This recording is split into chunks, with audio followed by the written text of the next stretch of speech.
खोटा संभ्रम निर्माण करून विरोधक आमच्यापेक्षा जास्त जागा लोकसभेत जिंकलेत, पण आता जनतेच्या लक्षात आलेले आहे की हा एक खोटा भ्रम विरोधकांनी जनतेच्या मनामध्ये पसरवला होता। हीच रणनीती परत पुढे चालवत आता विरोधक अजून खोटे भ्रम जनतेमध्ये पसरवित आहेत। त्यातलाच एक भाग म्हणजे लाडकी बहीण योजना। ही फक्त निवडणुकीपुरतीच आहे, यानंतर ही योजना बंद पडेल असा खोटा संभ्रम विरोधक जनतेमध्ये पसरवित आहेत। या बाबीला उत्तर देत असताना जळगाव जामोद मतदारसंघाचे आमदार संजय कुटे यांनी ही बाब साफ असेल खोटी आहे हे पटवून दिलं। एवढेच नव्हे तर येणाऱ्या 9 महिन्यांचे पैसे याची तरतूद महाराष्ट्राचे अर्थमंत्री अजित पवार यांनी करून ठेवलेली आहे। ती म्हणजे अर्थसंकल्पात 35,000 करोड रुपयांचा निधी राखीव आहे आणि यातला 4 महिन्याचा टप्पा निवडणुकीच्या अगोदरच लाडक्या बहिणीच्या खात्यामध्ये जमा होणार। त्याचे 2 महिन्याचे टप्पे आहे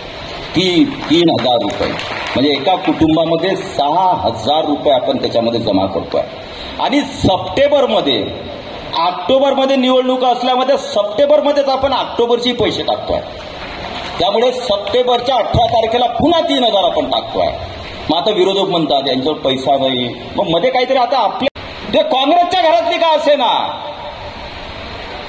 तिचाही फॉर्म भरून घ्या आणि तिचाही आशीर्वाद घ्या। मला विश्वास आहे की ज्याप्रमाणे मोदीजी म्हणतात त्याप्रमाणे 2-3% वाढवण्याची जी आपली लढाई आहे ती आमच्या माता भगिनीच पूर्ण करून टाकतील, एवढा आम्हाला विश्वास आहे। महेंद्र मिश्रा, विदर्भ न्यूज, बुलढाणा।